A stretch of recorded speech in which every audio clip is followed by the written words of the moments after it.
नमो अरहन्ताणं नमो सिद्धाणं नमो आयर्याणं नमो वज्रायाणं नमो लोये सवसा गुणम्। हम लोग स्वाध्याय कर रहे हैं चर्चा चैतन्य की, और अपना विषय चल रहा है तत्व चर्चा क्रमांक 9। अच्छा। आज अपन शुरू करेंगे। देखो, इस चर्चा में निश्चय रत्नत्रय, ज्ञेयाकार में अनुभूति के अवसर, प्रतिभास में व्यवहार न्याय, प्रतिभास में स्वपर प्रकाशकपना, उपयोग लक्षण आदि विषयों का मार्मिक स्पष्टीकरण किया गया है। देखो क्या बोल रहे हैं मुमुक्षु। आत्मा की प्रतीति और आत्मानुभूति, इन दो प्रयोग के समय में ज्ञान दर्शन चारित्र गुणों की परिणति में क्या फर्क होता है। बहुत इंपॉर्टेंट प्रश्न है, और यहाँ पे स्वरूप स्पष्ट नहीं होने पर, है ना, बहुत सारी आकुलता बनी रहती है, ऐसा कैसे होता है ना। अभी सुन ध्यान से। जिस समय आत्मा की अनुभूति अर्थात शुद्धोपयोग होता है, उस समय सम्यक दर्शन की पर्याय पूर्ण प्रकट होती है। सम्यक दर्शन कैसा होता है? वन टाइम पूर्ण, चाहे उपशम हो। अब देखो, उपशम बोलते हैं, वास्तव में क्या है? चाहे औपशमिक हो, चाहे छायापशमिक हो, चाहे छायक हो, मगर सम्यक दर्शन की पर्याय पूर्ण प्रकट होती है। सम्यक ज्ञान भी पूरा होता है। अब ये जो अंतर है ना, उपशम क्षयोपशम छायक, ये अंतर तो कर्म सापेक्ष है। समझ में आ रही है बात? औपशमिक सम्यक दर्शन में भी श्रद्धा का बोल क्या है? मैं मैं आत्मा हूँ। त्रिकाली ध्रुव हूँ, मैं अच्छा। आत्मा। छायापशमिक सम्यक दर्शन में भी श्रद्धा का बोल क्या है? मैं मैं आत्मा आत्मा हूँ। हूँ। छायक सम्यक दर्शन में भी। इसलिए सम्यक दर्शन कैसा हो गया? पूर्ण, पूर्ण प्रकट होता। और ये सम्यक दर्शन जाने बिना तो होता नहीं है। ज्ञान में स्वभाव का आश्रय होता है ना। आत्मा की अनुभूति होती है, शुद्धोपयोग होता है। तो ज्ञान भी क्या पहले ज्ञान क्या जानता है? मैं आत्मा हूं, है ना, निर्णय पूर्वक, फिर अनुभूति पूर्वक। तो श्रद्धा वहां पे हाँ डालती है। तो ज्ञान में भले ही अभी क्षयोपशमिक भाव है, परंतु क्षयोपशम ज्ञान में जिसने ऐसा जाना है कि मैं आत्मा हूं, वो ज्ञान भी पूरा हो गया। अब पर को जानने के काल में भी ज्ञान पूरा है, शुद्ध है। अब पूरा मतलब वो केवल ज्ञान नहीं, कल पूरी चर्चा हो गई है ना, कि पर को जानने के बारे में अल्प ज्ञान है, लेकिन अपने को जानने के बारे में पूरा ज्ञान। जैसा केवली को ज्ञान है, वैसा ही ये शुद्ध ज्ञानी का ज्ञान है। कोई फर्क नहीं है, दोनों दोनों की क्वालिटी एक जैसी हो गई। वो ज्ञान भी सम्यक ज्ञान है, और ये ज्ञान भी सम्यक ज्ञान है। ख्याल में आई बात? ऐसा केवल ज्ञान और शुद्ध ज्ञान का जो अंतर है, वो यहाँ नहीं गिनना चाहिए। कल बात हो गई। वो शुद्ध ज्ञान पूरा ही है, क्योंकि शुद्धोपयोग रूप है, और आत्मा का स्पष्ट अनुभव अर्थात प्रत्यक्ष अनुभव कर रहा है। देखो, स्यादवाद से हर बात समझनी पड़ेगी। मति शुद्ध ज्ञान परोक्ष ज्ञान कहलाए जाते हैं। मति शुद्ध ज्ञान की परिभाषा, पांच ज्ञान की परिभाषा है ना, तो पांच ज्ञान में क्या बोलते हैं? आधे परोक्षम। शुरू के दो ज्ञान परोक्ष हैं। परोक्ष मतलब ब्लर जानते हैं। परोक्ष मतलब, परोक्ष का क्या मतलब है? परोक्ष मतलब जहां इंद्रिय और मन निमित्त होते हैं उसको परोक्ष कहते हैं। परोक्ष का अर्थ क्या है? इंद्रिय और मन के निमित्त पूर्वक जो जानते हैं उनको परोक्ष ज्ञान कहते हैं। वो जो डायरेक्ट जानते हैं बिना इंद्रियों और मन की सहायता के, उसको प्रत्यक्ष ज्ञान कहते हैं, है ना। तो अवधि और मन पर्याय ज्ञान कैसे हैं? प्रत्यक्ष।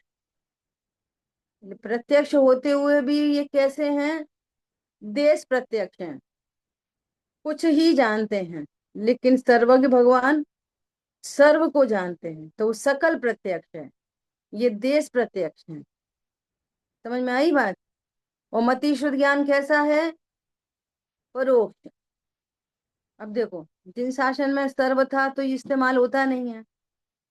सर्वथा परोक्ष है कि नहीं? इसको भी जो इंद्रिय मन के माध्यम से जाना जा रहा है उसको भी साम व्यवहारिक प्रत्यक्ष कहते हैं। ख्याल में आ रही बात? अगर हमने आपको देखा और परोक्ष देखा कि प्रत्यक्ष देखा, तो कहेंगे अरे हमने प्रत्यक्ष देखा, वो वहां पर खड़े थे। बोलते ना लोग व्यवहार में, अरे उनने तो बहुत अच्छा खाना बनाया था, हमने तो चख के देखा। तो दूसरा कह रहा नहीं बे, अच्छा खाना नहीं बनाते, बेकार बनाते। अरे हमने चख के देखा प्रत्यक्ष। तो इसको क्या बोलते हैं? साम व्यवहारिक प्रत्यक्ष। लेकिन उसमें इंद्रिय मन निमित्त पड़ रहे हैं, क्योंकि अगर हम इनको सर्वथा परोक्ष मानेंगे तो जिस दुख को अभी जाना जा रहा है वो परोक्ष हो जाएगा। समझ में आ रही है बात? तो दुख भी परोक्ष हो जाएगा। तो दुख का जानना कैसा है? अरे प्रत्यक्ष, अरे बहुत दर्द हो रहा है। समझ में आ रही है? इन सबको क्या बोलते हैं? साम व्यवहारिक प्रत्यक्ष। और वो कंडीशन स्टैंड है क्या? इंद्रिय मन के निमित्त से जो जानता है उसे परोक्ष ज्ञान कहते हैं। तो किसी अपेक्षा परोक्ष और किसी अपेक्षा प्रत्यक्ष, दो बातें हो गई। अब तीसरी बात, यही मति शुद्ध ज्ञान आत्मानुभूति के काल में इंद्रिय के माध्यम से आत्मा को जानते हैं या मन के माध्यम से आत्मा को जानते हैं? नहीं, प्रत्यक्ष जानता है। तो ये मति शुद्ध ज्ञान जो परोक्ष कहलाते हैं वे आत्मानुभूति के काल में प्रत्यक्ष हैं, केवली परमात्मा जैसा प्रत्यक्ष है। समझ में आ रही है बात? तो अनुभूति के काल में कैसे है मति शुद्ध ज्ञान? प्रत्यक्ष। उस समय इंद्रियों मन का अवलंबन आत्मानुभूति के काल में नहीं होता। ख्याल में आ रही है बात? ऐसा। तो क्या बोल रहे हैं? वो शुद्ध ज्ञान पूरा ही है, क्योंकि शुद्धोपयोग रूप है और आत्मा का स्पष्ट अनुभव अर्थात प्रत्यक्ष अनुभव कर रहा है। ये शुद्ध ज्ञान जो परोक्ष कहलाता है, इंद्रिय मन के माध्यम से प्रवर्तता है, यही मति शुद्ध ज्ञान अनुभूति के काल में इंद्रिय मन के माध्यम से नहीं प्रवर्तन करता, डायरेक्ट जानता है बिना इंद्रिय मन के। तो यह अनुभूति के काल में परोक्ष ज्ञान कैसा है? प्रत्यक्ष। समझ में आ रही है बात? आत्मा के प्रदेश दिखाई नहीं देते, फिर भी प्रत्यक्षवत होने से प्रत्यक्ष अनुभूति कही जाती है। तो ये ज्ञान की बात हो गई, श्रद्धा की बात हो गई। श्रद्धा कैसी भी हो, औपचारिक हो, छापचारिक हो, छायिक हो, वो श्रद्धा पूरी है, अधूरी नहीं है। कोई ऐसा समझे छायिक श्रद्धा वो तो पूरी है, और औपशमिक श्रद्धा है वो तो बिल्कुल थोड़ी सी है। और छाप शमिक में तो दो सही लग रहे हैं। तीनों श्रद्धा पूरी हैं। देखो इसको करणान योग से अगर अपन और विचार करें, सुनो कितना गजब का पॉइंट है। औपशमिक श्रद्धा होने पर मिथ्यात्व से होने वाली प्रकृति नहीं बंधती, औपशमिक श्रद्धा होने पर। और छापसमिक श्रद्धा होने पर भी नहीं बनती। और अगर उन दोनों श्रद्धा में कुछ फर्क होता तो औपशमिक श्रद्धा में कम बनती और छह उपशम में ज्यादा बन जाती। समझ में आ रही है बात? करणान योग से सिद्ध हो रहा है। और छायक श्रद्धा में भी उतनी ही नहीं बने। ऐसा नहीं है छायक श्रद्धा हो गई तो कुछ ज्यादा नहीं बनेंगी। एक बराबर की प्रकृतियां नहीं बनती, चाहे औपशम्य को चाहे छायक्षम्य को चाहे छायक को। ख्याल में आ रही है बात? इसका मतलब क्या है कि ये भेद बन रहे हैं कर्म सापेक्ष। मैं आत्मा हूं ये विश्वास तीनों श्रद्धा में एक जैसा है। इसलिए इसलिए तीनों ही श्रद्धा में उतनी ही कर्म प्रकृतियों की बंध विक्षुप्ति होती है, किसी में कम ज्यादा नहीं होती। ये बहुत गजब का पॉइंट है। समझ में आ रही है बात? अगर वो औपशमिक श्रद्धा कुछ कमजोर होती और छायक श्रद्धा थोड़ी ज्यादा बढ़िया वाली होती तो इसमें कम कर्मों की विक्षुप्ति होती, उसमें ज्यादा की हो जाती। ऐसा कुछ है क्या? ऐसा कुछ भी नहीं। इसलिए तीनों श्रद्धा कैसी हैं? पूरी। ज्ञान कैसा है? पूरा। प्रश्न क्या है? आत्मा की अनुभूति होने पर तीनों गुणों की पर्यायों में क्या फर्क है? श्रद्धा पूरी, ज्ञान पूरा। अब चारित्र की परिणति में जितनी कषाय का अभाव होगा उतनी वीतरागता, और जितनी कषाय अंश विद्यमान है उतना राग मौजूद है। ये चारित्र की स्थिति। ठीक है, तो क्या बोल रहे हैं? और चारित्र गुण में आंशिक परिणमन होता है, उसे स्वरूपाचरण चारित्र कहते हैं।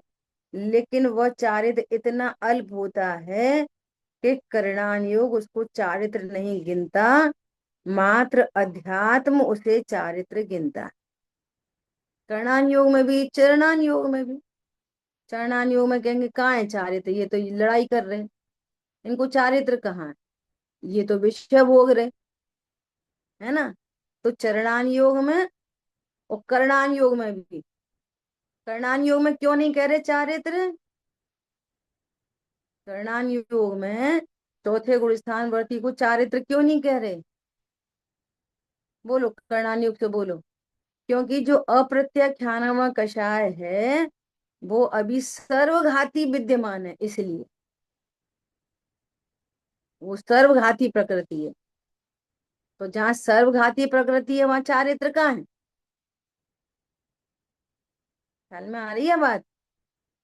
इसलिए क्या बोलते हैं, चौथे गुण स्थान में चारित्र नहीं है। लेकिन अध्यात्म ये कहता है कि यदि अनंतानुबंधी गई है तो कुछ तो भी हुआ है ना। क्या हुआ? उतना राग जाने पर क्या हुआ ये बताओ। समय चारित्र हुआ ऐसा। अरे अनंत अनुबंधी, अनंत अनंतों से अनुबंध मिट गया, इतना बड़ा काम हुआ। तो अध्यात्म वहां पे स्वरूपाचरण चारित्र कहता है। और स्पेशली उसका क्या नाम रखा है चौथे गुण स्थान का? सम्यक्त्वाचरण चारित्र। सम्यक्त्व के साथ होने वाला चारित्र, उसका नाम है सम्यक्त्वाचरण चारित्र, चौथे गुण स्थान में। ख्याल में आ रही है बात? और पांचवें गुण स्थान में अल्प चारित्र हुआ तो उसको कहते हैं देश चारित्र। और मुनिराज तो साक्षात दिखाई दे रहे हैं तो उनको कहते हैं सकल चारित्र। ख्याल में आ रही है बात? ऐसा। तो ये तीनों पर्याय की स्थिति है ना? अब देखो शुद्धोपयोग, देखो एक बात और कहनी थी।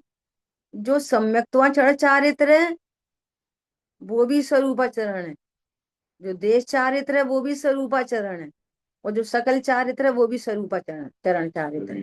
तो चारित्र का स्वरूप स्वरूप ही ये है, स्वरूपाचरण चारित्र। सारे चारित्र क्या है? स्वरूप यथा क्या चारित्र भी स्वरूपाचरण चारित्र है। अनंत भगवान को क्या होता है? यथा क्या चारित्र, है ना। चौथे गुण स्थान में अविरति, पंचम गुण स्थान में देश चारित्र, सातवें गुण स्थान में, छठवें सातवें में सकल चारित्र, और अनंत भगवान को यथा क्या चारित्र। तो सारे ही चारित्र का लक्षण क्या है? स्वरूप में आचरण, स्वरूपाचरण। अब अलग अलग सभी स्वरूपाचरण है, अलग अलग कैसे पता चले? तो अलग अलग नाम रखे, सम्यक्त्वाचरण, देश चारित्र, सकल चारित्र, यथा क्या चारित्र। स्वरूपाचरण कौन सा चारित्र है? सारे ही, सब में ही स्वरूप का आचरण है, सब में ही स्वरूप का आनंद है। हाँ तो जी। ये कॉमन परिभाषा है, चारित्र की कॉमन परिभाषा। स्वरूप आचरण। हाँ, ख्याल में आ रही है बात? हाँ जी। ऐसा। तो देखो क्या कह रहे हैं, शुद्धोपयोग निश्चय रत्नत्रयात्मक होता है। शुद्धोपयोग ये कैसा जो होता ये चौथे गुण स्थान वाली जो कही, वो जब जब अनुभूति का जब काल है उसको लेके कही है। जब जब उनको अनुभूति होती है, शुद्धोपयोग होता है, तब तक के लिए कहा। तो है? अनुभूति होने पर हाँ अनंतानुबंधी का अभाव हुआ, और हाँ। यदि वो मिथ्या दृष्टि नहीं हुए और चौथे ही गुण स्थान में वर्त रहे हैं, तो उनको हर हम्म, समय चारित्र है। ऐसा थोड़ी अनुभूति में चारित्र होएगा फिर मिथ्या चारित्र हो जाएगा। अनुभूति तो अच्छा, हर छह समय, मानो। हर समय। प्रति समय कहेंगे। हाँ, प्रतिशत चौथा गुण कहेंगे स्थान तो क्या बना वो? रहता है ना दीदी, चौथा गुण स्थान हाँ, थोड़ी है, ऑन ऑफ हम्म, होता है। है। ऐसा। ठीक है। हम्म, अभी क्या कह रहे हैं, शुद्धोपयोग निश्चय रत्नत्रयात्मक होता है, ऐसा आगम का वचन है। शुद्धोपयोग की जो परिणति है वो निश्चय रत्नत्रयात्मक होती है। पहली बार हुआ सम्यक दर्शन, सम्यक ज्ञान, सम्यक चारित्र की अल्प परिणति हुई। इस तरह शुद्धोपयोग निश्चय रत्नत्रयात्मक रूप ही होता है।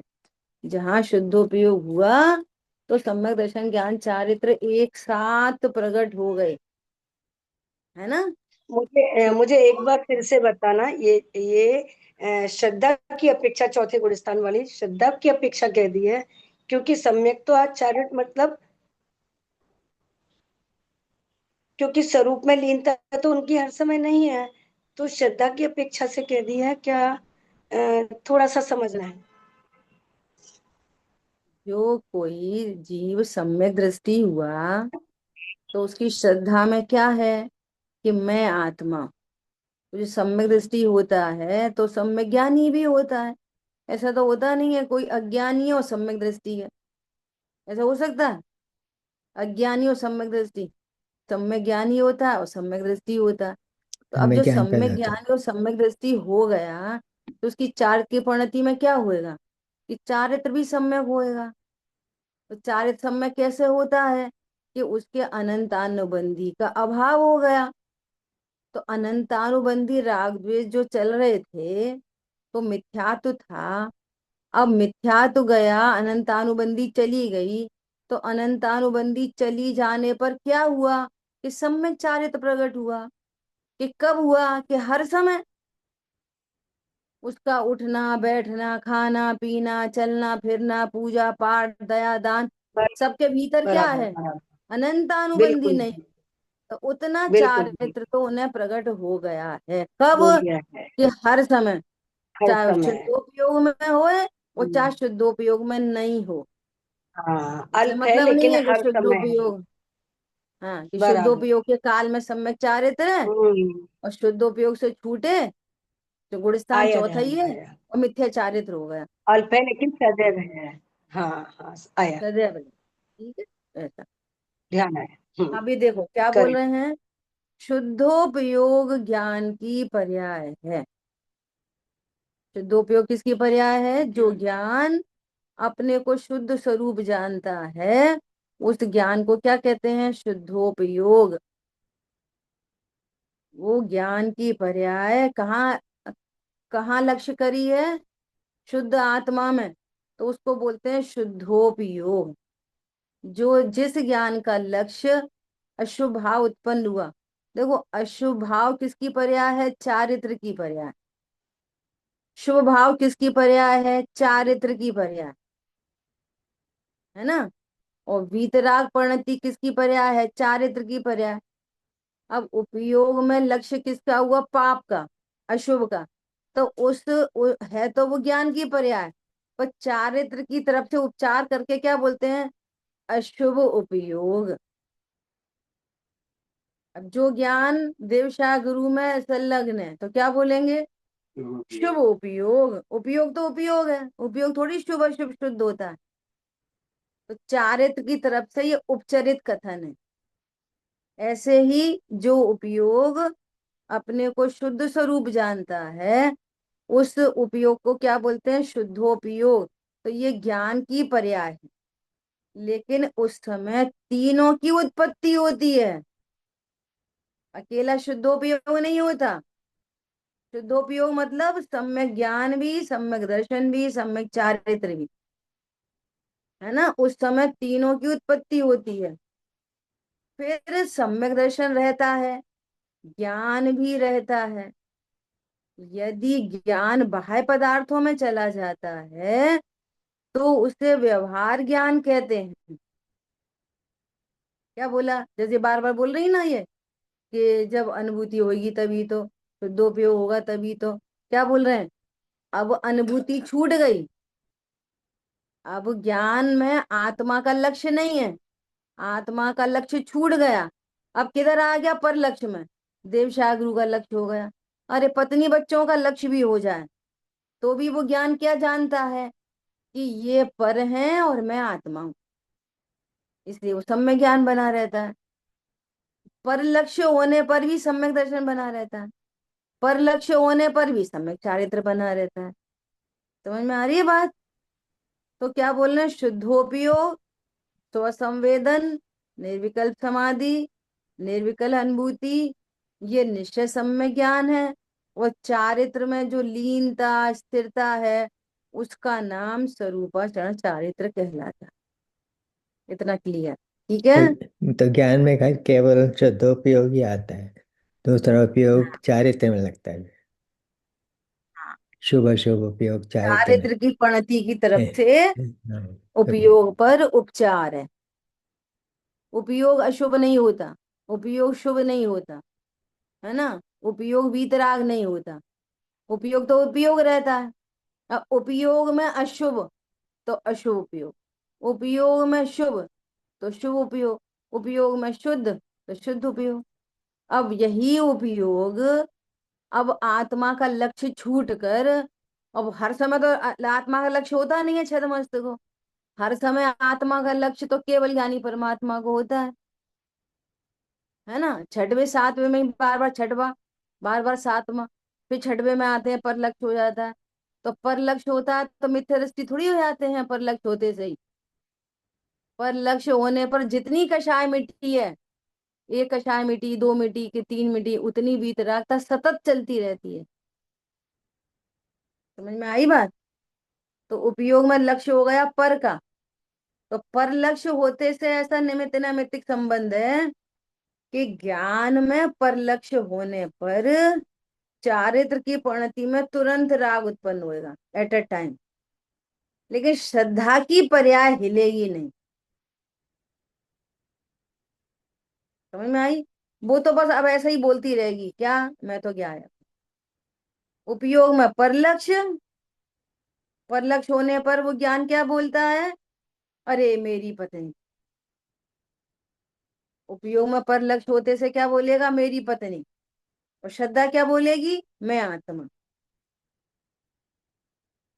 और चारित्र में जितनी वीतरागता प्रकट हुई है, वो उतनी शांति चलती रहेगी और अप्रत्यक्ष ज्ञान संबंधी विकल्प हो जाएंगे। अरे इसको भूख लग रही होगी, हम्म, अरे इसके लिए कुछ सामान लाना था। हम्म।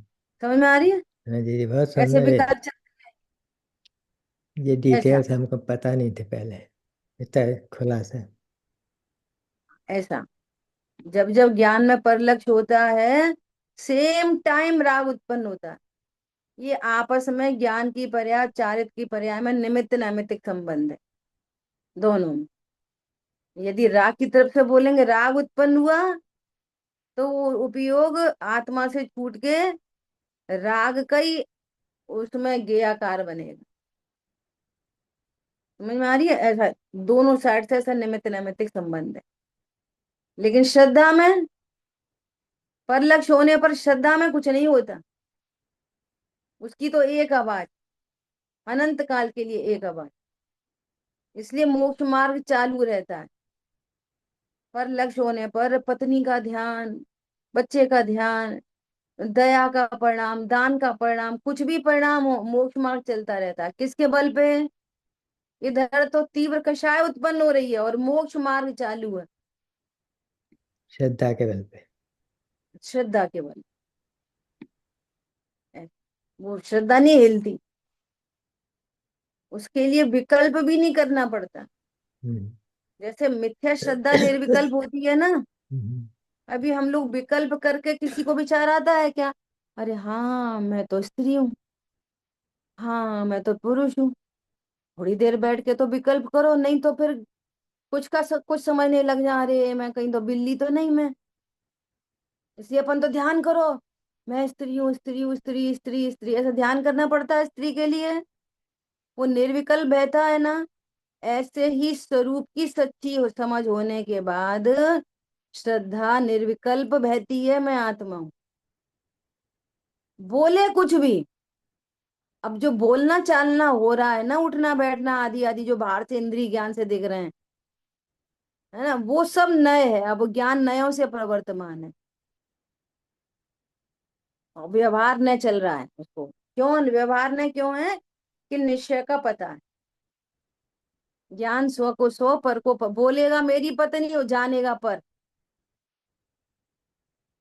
ये है गजब की बात। जैसे हम औरों को बोलते हैं मेरे चाचा और जानते हैं पर में दो भेद पड़ते हैं ना मिथ्या दृष्टि को। अपने चाचा, दूसरे चाचा, दूसरे चाचा को चाचा कहेंगे, वो कहें समझेंगे कि पर। ऐसे ही सम्यक दृष्टि, सम्यक ज्ञानी अपने स्वरूप में स्व और त्रिकाली ध्रुव को छोड़ के सब पर, और कहे भले ही मेरा राग, और जानेगा पर। समझ में आ रही है बात? कहे भले ही हमारे भगवान, पर जानेगा पर। स्व तो एक त्रिकाली ध्रुव है बस। केवल ज्ञान भी पर, और तो छोड़ो।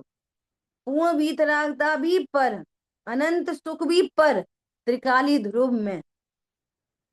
केवल ज्ञान में कौन है? मैं, त्रिकाली ध्रुव। और अनंत सुख क्या है? पर। समझ में आ रही है बात? बस ऐसी सेटिंग हो गई।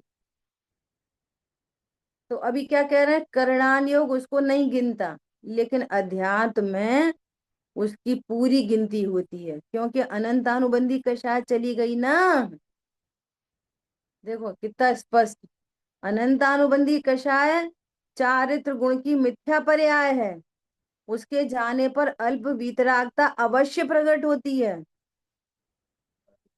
ना। अल्प चारित्र अवश्य में प्रकट होता है, अवश्य प्रकट होता है। समझ में आ रही है बात?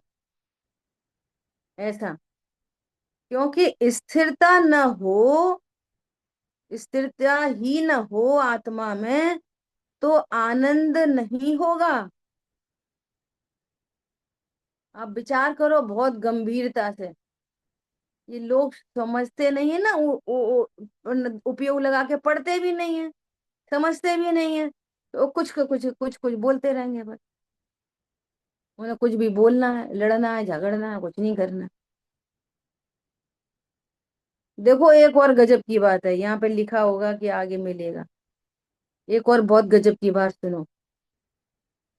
किसी जीव को सम्यक दर्शन हो गया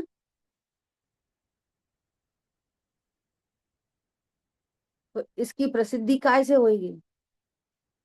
सम्यक दर्शन की प्रसिद्धि सम्यक दर्शन से नहीं होती। आनंद। सम्यक ज्ञान की प्रसिद्धि सम्यक ज्ञान से नहीं होती। सम्यक दर्शन की प्रसिद्धि करता है चारित्र। आनंद प्रकट हुआ ना, आनंद प्रकट हुआ तो वो आनंद प्रसिद्ध करता है सम्यक दर्शन को। और तुम कह रहे हो कि अनंतानुबंधी जाने पर कुछ नहीं हुआ, तो कुछ नहीं हुआ तो फिर सम्यक दर्शन भी नहीं हुआ और सम्यक ज्ञान भी नहीं हुआ, अगर कुछ नहीं हुआ तो। क्या बोला? मुझे सम्यक दर्शन हो गया ये कैसे पता चलेगा? अब सुनो ध्यान से। जो तत्व निर्णय की भूमिका है, सम्यक तो सन्मुख की जो भूमिका है ना, सम्यक तो सन्मुख, जिसका निर्णय 100% है, जिसका निर्णय 100% है, सुनना। अब उसको मोह भी एकदम गलता हुआ मोह है। अब वो निर्णय में ही वो ऐसा नहीं बोलता, निर्णय में ही नहीं मैं तो ध्रुव ही हूँ, सचमुच परमा करता। ये सच्ची बात है, पर से सुख नहीं होता, है ना, ऐसा निर्णयात्मक एकदम। और फिर सम्यक दर्शन हो जाए तो निर्णय की भूमिका जो है ना, और सम्यक दर्शन की जो भूमिका है, उसमें कोई बहुत विशेष फर्क नहीं पड़ता। जो जो निर्णय ज्ञान के निर्णय की भूमिका है और सम्यक ज्ञान की भूमिका जो आई, है ना, परिणति स्वभाव सन्मुखी जो भूमिका, उसमें ज्ञान कुछ बढ़ नहीं जाता अनुभूति होने पर। वही ज्ञान होता है जो पहले से निर्णय किया था। सींग नहीं निकल आते, ज्ञान में कुछ भी बढ़ोतरी नहीं होती। समझ में आ रही है बात? ज्ञान में डेसिमल टू डेसिमल की भी बढ़ोतरी नहीं होती। लेकिन अब ये ज्ञान सम्यक हो गया, इसको प्रसिद्ध कौन करेगा? सम्यक चारित्र। एकदम परिणति निर्भर हुई है, रिलैक्स हुई है, वो प्रसिद्ध करता है सम्यक दर्शन को। और तुम कह रहे हो कि चौथे गुण स्थान में सम्यक चारित्र नहीं है। सुन, सम्यक चारित्र नहीं है तो सम्यक दर्शन भी नहीं है, फिर वो गुण स्थान भी चौथा नहीं है। तेरी समझ ही सच्ची नहीं है। क्या बोला? ऐसे हैं कुछ लोग ऐसा पूछते हैं, अच्छा बताओ बहन जी, चौथे गुण स्थान में चारित्र है कि नहीं? हम तुमसे पूछ रहे सम्यक दर्शन है कि नहीं? नहीं वो तो है, वो तो है, तो वो तो है तो और वो भी है। तो कछू तो दिख नहीं रहो, तो आंखों से नहीं दिखेगा कछू भी। ये तो अंतर्मुखी परिणाम है। क्या बोला? समझ होती है ना, समझ। एक एक चीज होती है सुनना पढ़ना। सुनो बहुत ध्यान से। एक चीज क्या होती है? सुनना पढ़ना। और एक चीज होती है समझ। कैसे डिफाइन करोगे कि हम खाली पढ़ रहे सुन रहे कि हमें समझ भी हो गई? ये समझ ही अंतर्मुखी है। अनुभूति तो अंतर्मुखी है ही है, एक समझ भी अंतर्मुखी है। बहुत गजब की बात है ये। पता है कैसे अंतर्मुखी है? देखो ऐसे अंतर्मुखी। अब उदाहरण तो भाई आते हैं, है ना। किसी ने कुछ कहा, है ना, तो अरे आप तो ऐसे ही हो, आपने हमारा कुछ काम नहीं किया। ठीक है। अब अकेला सुना पड़ा है, समझ नहीं है, तो क्या बोलेंगे? तुमने बड़ा करा हमारा, एक बार तुमने भी ऐसा करा, एक बार तुमने भी ऐसा करा। तो ये सिर्फ सुना पड़ा है, समझ नहीं आई आपको अभी। लेकिन वो सामने वाला कुछ बोल रहा है कि आपने हमारा काम गलत करा, सही नहीं करा। तो इसके पास समझ वाला पता है क्या करेगा? समझ वाला, सही बात है, ये मेरे कर्म के उदय में ही बोल रहा है, उसको कर्म दिख रहे अतीन्द्रिय ज्ञान से। उसको करणान योग दिखाई दे रहा है अतीन्द्रिय ज्ञान से। ये मेरे कर्म के उदय के बिना कुछ नहीं बोल सकता। सचमुच में ये यही बता रहा है कि तुम अकर्ता हो। ये मेरे से अब पहली पहले स्टेप में कहाँ गया? मेरे कर्म के उदय से बोल रहा है, पहला स्टेप। दूसरा स्टेप खड़ा हो गया। क्या खड़ा हो गया? मेरे से क्या बोल रहा है, ये तो मुझे जानता ही नहीं, मैं तो अतीन्द्रिय हूँ, ये इंद्रियों से देख रहा है। नंबर 3, ये कहाँ बोल रहा है, भाषा वर्गणा बोल रही है, ये कहाँ बोल रहा है, इसको भाव उत्पन्न हुआ है, लड़ाई झगड़े का, तीव्र कषाय। और अरे ये भी कोई तीव्र कषाय थोड़ी है, वो आश्रम है, ये तो परमात्मा है। समझ में आ रही है? ये पूरी समझ अंदर चल रही है, पूरी समझ। और कदाचित अब खुद भी जवाब दे दे, कदाचित, तो भी विचार करेगा। क्या विचार करेगा? अरे ये शब्द भी भाषा वर्गणा है, ये कषाय भी उत्पन्न हो गई, मैं भी परमात्मा हूँ, ये भी ये समझ, इसका नाम है समझ। समझ हुई नहीं है? हाँ, हम तो ध्रुव है। एक बात है, वो बहुत खराब है, उनने हमसे ऐसा कह दी थी एक बार, वैसा कह दी थी। तू सुन रहा है, पढ़ रहा है, तेरे को समझ नहीं आ रही अभी? वहां तक जाना है जी, पूरी आ, पूरा जाना है। बहुत ख्याल सुंदर में है। आ रही है बात? हाँ, समझ में, समझ क्या चीज है? ये निर्णयात्मक समझ ही अतीन्द्रिय है, शुद्धोपयोग तो है ही अतीन्द्रिय। पंडित साहब बोलते थे, निर्णय भी अंतर्मुखी परिणाम में होता है, बहिर्मुखी परिणाम में तो निर्णय ही नहीं होता। बहिर्मुखी परिणाम वाला तो यही देखता रहता है, इधर बोलता रहता है, नहीं सही बात है, धन से सुख का होता, उधर 50 रुपया गिर जाए तो आफत करे, 2 रुपए का दूध निकल जाए तो मुसीबत हो। और इधर बोले धन से सुखी नहीं होता, इधर बोले कि मेरा कोई परमाणु मात्र नहीं, परमाणु मात्र मेरा नहीं, और दूध निकल जाए तो नुकसान हो जाए इसका, परमाणु मात्र है नहीं हमारा। समझ में आ रही है बात? समझ में और सुनने पढ़ने में कितना अंतर है? ये अंतर है समझ। ये समझ वाला अनुभूति को प्राप्त करता है। ये सब जगह लगाओ, बार बार बार बार, सब जगह लगाओ इस पॉइंट को। समझ। अरे बुखार आ गया, सुनो, तुमने कल वो खा लिया था ना, इसलिए आ गया। कल तुम ठंडे ठंडे बोला था जैकेट पहन के जाओ, हवा में निकल गई, बुखार आ गया। समझ वाला क्या बोलेगा? साता के उधर से आया बुखार, अब ये भी खा लो, वो भी खा लो, वो भी खा लो, वो भी खा लो। समझ वाला क्या बोलेगा? साता से ही जाएगा। उसको धैर्य, समझ वाले को धैर्य आता है, और खाली पढ़ने सुनने वाले को आकुलता होती है। ये लक्षण है ये। समझ में धैर्य होता है तो अनुभूति में क्या होएगा? सम्यक चारित्र। ये आपको कंपैरिजन करा रहे हैं। अनुभूति में क्या प्रकट होएगा? सम्यक चारित्र। और अनुभूति से पहले क्या है? समझ का आनंद। जिसको समझ का आनंद नहीं है, उसको सम्यक चारित्र कैसे आएगा? कैसी परिणति रिलैक्स हो गई? अरे साता का उदय आएगा तब सही हो जाएगा। फिर भी अगर फिर भी आकुलता हो रही है तो विचार करता है वो, अरे देखो ये औदिक भाव है, ये उदय जनित आकुलता हो रही है, पर बात तो सही है, साता के उदय होने पर ही देह के रोग शोक सही होते हैं। फिर और भीतर घुस जाता है। क्या घुस जाता है? मेरे में कहाँ है रोग? ये रोग शरीर का मेरे में, मैं रोगी हूँ क्या? मैं तो रोगी नहीं। शुद्ध स्वरूप हो हम, निरामय स्वरूप हो हम। ख्याल में आ रही है बात? ऐसा देखो, इतना स्पष्ट भाषित होता है, इतना स्पष्ट। डाइनिंग टेबल पे 4 लोग बैठे, 6 लोग बैठे, है ना? भोजन कैसा है? एक ही तरीके का, सबको एक ही तरीके की तो बरसाई जा रही है, दाल रोटी सब्जी। और एक को कुछ परेशानी नहीं हो रही, वो शांति से भोजन हो रहा है, और एक को लग रहा है नमक कम है, रोटी कच्ची है, पक्की है, घी, ये वो। समझ में आ रही है बात? प्रश्न है कि एक तो शांत है और एक दुखी क्यों है? बोलो। स्वरूप को जानने से। भोजन से सुख होता ही नहीं है किसी को, भोजन कोई भी नहीं कर रहा है, हम्म, एक भी जीव भोजन नहीं कर रहा। कौन पकड़ में आ रहा है? कौन भोजन कर रहा है बता? चारों पांचों में से कोई नहीं।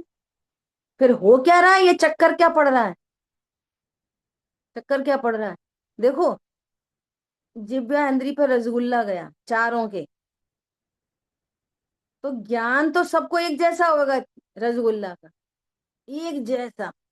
ऐसा नहीं है कि दिव्यांद्री पर रसगुल्ला और टमाटर का ज्ञान होने लग जाए, ऐसा नहीं हो सकता। समझ में आ रही है बात। लेकिन अच्छे बुरे की कल्पना और अच्छा बुरा, ये मिथ्यात्व से और चारित्र की तीव्रता मंदता से हो रहा है। वस्तु एक ही है, सब एक ही कढ़ाई से निकले हैं चार रसगुल्ले, ज्ञान सबको एक जैसा हो रहा है। पर एक जैसा ज्ञान होने पर भी कोई कह रहा है चाशनी थोड़ी कम है। एक बोल रहा है थोड़े खहरे सीख गए, एक बोल रहा है थोड़ा कच्चे हैं। समझ में आ रही है बात। अब देखो मिथ्या तो क्या बुलवाता है, मिथ्या तो ये बुलवाता है, हमें तो ज्यादा समझ है ना, इसलिए हम बता रहे हैं इसके बारे में, क्योंकि हम इसके वो हैं, क्या बोलते हैं उसको, स्पेशलिस्ट। कहना तू बुद्धू है। हलवाई हैं हम इसके, हलवाई। हाँ, तो एक को परेशानी क्यों हो रही है। अगर किसी एक वस्तु से सुख या दुख होता तो सबको एक जैसा होता, एक जैसा नहीं हो रहा। वस्तु एक जैसी, सुख दुख एक जैसा नहीं, ज्ञान एक जैसा, ज्ञान की स्वच्छता एक जैसी। मिर्ची का ज्ञान होने पर नमक, दिव्यांद्री पर मिर्ची है तो नमक का ज्ञान नहीं होएगा। समझ में आ रही बात। ज्ञान की स्वच्छता सबकी एक जैसी, लेकिन जिसको जितना मोह, जितनी तीव्र कषाय, वो उसी वस्तु के काल में ही दुखी होएगा। और अकेला दुखी नहीं होएगा, जितना दुखी होएगा उतना ही कर्म बांधेगा तीव्रता। अकेला दुखी नहीं हुआ है, तीव्र बंद हो रहा है।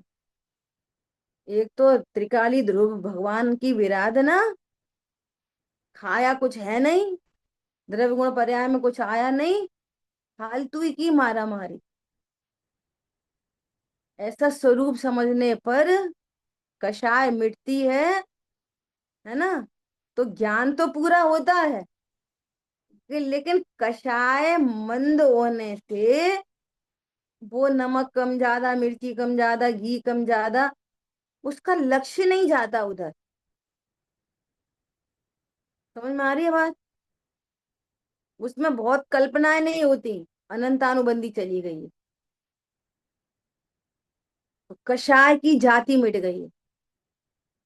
ये मेरे लिए अच्छा भाव आ भी जाए कि थोड़ी चीनी देना जरा, लेकिन उसको पता है कि ये वस्तु मैं भोगता नहीं, इससे मुझे सुख होता नहीं।